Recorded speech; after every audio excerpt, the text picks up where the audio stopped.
Jujutsu Kaisen Chapter 258 was certainly a stunning addition to the story. However, the final fight in this arc is far from done. The last chapter saw Sukuna take another strong stand against the sorcerers, delivering one powerful technique after another, and at the very end, bringing out his trump card that all the fans had been waiting for years now. All things considered, Chapter 259 is going to be absolutely incredible and will most likely see some losses from the side of the sorcerers. Sukuna is finally going all out in Jujutsu Kaisen, and now he knows that his back is against the wall.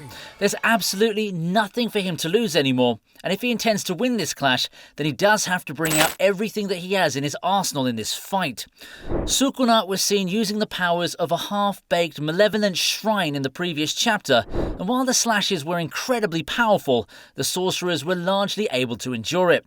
Even though Yuji took quite a bit of damage with his reverse curse technique, this wasn't much of an issue as he was able to heal and protect even severed limbs using blood manipulation. However, that's when the tables turned, as Sukuna brought out his ultimate trump card, and that is the Flames of the Furnace. We all know that Sukuna has the power to manipulate flames, and he's actually showcased this ability long ago in Shibuya as well. In fact, he used this power on 2 occasions in Shibuya, and ever since then, we've been wondering as to how Sukuna can make use of this technique. Chapter 259 will most likely highlight how strong this technique is, and at the same time, we'll get to see the sorcerers faced up against this mighty powerful attack. We must remember as well that this flame is a part of Sukuna's malevolent kitchen, and in this kitchen, Sukuna is the one who controls everything. His slicing and dicing attacks aren't the only things to be wary of. It's his flames that might just be the strongest technique, and that's something that he needs to deal with. It's not going to be easy to defend, given that the attack potency of this blow is going to be tremendously high. Previously, we saw Jogo burn to death with it, while Mahoraga was taken out as well. Both of them were unable to withstand this technique, meaning that whoever it is that gets hit by this is likely going to be out of the battle. And for good too. Of course, Chapter 259 will likely see some sorcerers fall. In fact, it's also possible for Sukuna to take down multiple sorcerers with his technique. However, above all, what matters is for Yuji to survive. Yuji absolutely can't fail in battle here, because if he does, then the sorcerers will most definitely lose the Shinjuku showdown. Yuji must be protected at all costs, especially moments after achieving his awakening. Sukuna's defeat can only come at his hands, meaning the others are, in one way or another, expendable. The others have to take this hit for Yuji, and that means Yuji Itadori will likely survive Chapter 259. Of course, there are quite a few sorcerers around who can utilize a simple domain. However, the power of the domain isn't going to be enough to withstand this blow, and that means this attack is going to land no matter what.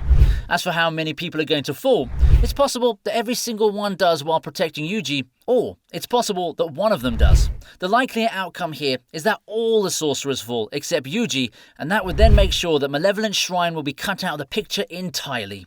After that, Yuji will most definitely have the upper hand in combat, and it'll be easier for him to deal with Sukuna.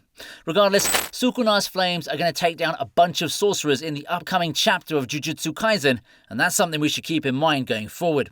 Also, we should fully expect Yuji to take the upper hand in the battle against Sukuna towards the end. Now, this can happen in 2 ways. The first way this can happen is by the sorcerers sacrificing themselves for Yuji, as mentioned before, and then for Yuji essentially withstanding Malevolent Shrine for the remaining time, and then taking the upper hand in the battle. Sukuna can't maintain Malevolent Shrine in his current state, and this was his all-out attack. He doesn't have any other trump cards left, and Yuji's still brimming with power. His only problem isn't being able to withstand the fire arrow or the barrage of cleaves and dismantles. Now, if those are cut out of the equation, then by all means, Yuji is the one to take the upper hand in the battle here. We should fully expect him to go back to Sukuna and deliver some powerful black flashes, reducing his cursed energy output even further, and at the same time, end things with his powerful curse technique that he's awakened recently. Now that's one scenario. The second scenario is for Yuji to actually tackle Sukuna's domain with his own. That's the best way to tackle any domain, and Yuji could potentially expand his own, and this could happen thanks to his awakening. By expanding his domain, Yuji and Sukuna would then engage in a domain clash. Given that Sukuna's domain is a half-baked one, Yuji could actually be the one winning this. We must also remember that Sukuna has used all of his techniques in Yuji's body, meaning that they have been engraved in there. Even the domain expansion and furnace technique that Sukuna is currently utilizing is inside of Yuji. If Yuji wants, he can essentially tap into the power of furnace himself here by expanding his domain and then overpowering Sukuna and delivering his sure hit. Now, if that were to happen, then Sukuna would be on the losing end and no sorcerers would have to die. Now, the chances of this happening are low, given that Yuji has just awakened his powers and it'll take him a bit of time to learn domain expansion. However, we must also remember that there are 2 body swaps that Yui offered Yuji. The first one was done with Gusakabe for Yuji to learn simple domain. The second body swap is unknown at this point in time. The second body swap, though, is unknown at this point in time. So if the second body swap was performed with Gojo, then it's possible that Gojo was the one who taught Yuji how to use domain expansion, and then, from there onwards, Yuji could essentially utilize this trick up his sleeve to end the King of Curses.